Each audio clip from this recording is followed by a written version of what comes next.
નમસ્કાર, હું છું પ્રિયા અને તમે જોઈ રહ્યા છો જનતા કી જાણકારી ન્યૂઝ। નજર કરીએ આજના સમાચારો। કેશોદ ખાતે હોમગાર્ડ ડેની ઉજવણી કરવામાં આવી।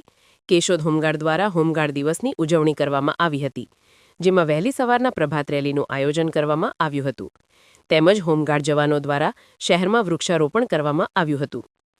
રાત્રિના મસાલ રેલીઓ યોજવામાં આવી હતી। હાલના સમયમાં વ્યસનથી લોકો અસંખ્ય બીમારીઓનો ભોગ બની રહ્યા છે, ત્યારે લોકોને જાગૃત કરવા વ્યસન મુક્તિ જાગૃતિ કાર્યક્રમ યોજાયો હતો, જેમાં લોકો વ્યસનમુક્ત બની સ્વાસ્થ્યમય જીવન જીવે અને આર્થિક બચત થાય, શારીરિક અને માનસિક તણાવ મુક્ત થાય તેવી સમજણ અને માહિતી આપવામાં આવી હતી। હોમગાર્ડ સ્થાપનાની ઉજવણી નિમિત્તે કેશોદમાં હોમગાર્ડ જવાનો મોટી સંખ્યામાં ઉપસ્થિત રહ્યા હતા। ઇન્ચાર્જ વીડી પુરોહિતની આગેવાનીમાં હોમગાર્ડ દિવસની ઉજવણી કરવામાં આવી હતી। રિપોર્ટર નરેશ રાવલિયા, કેશોદ।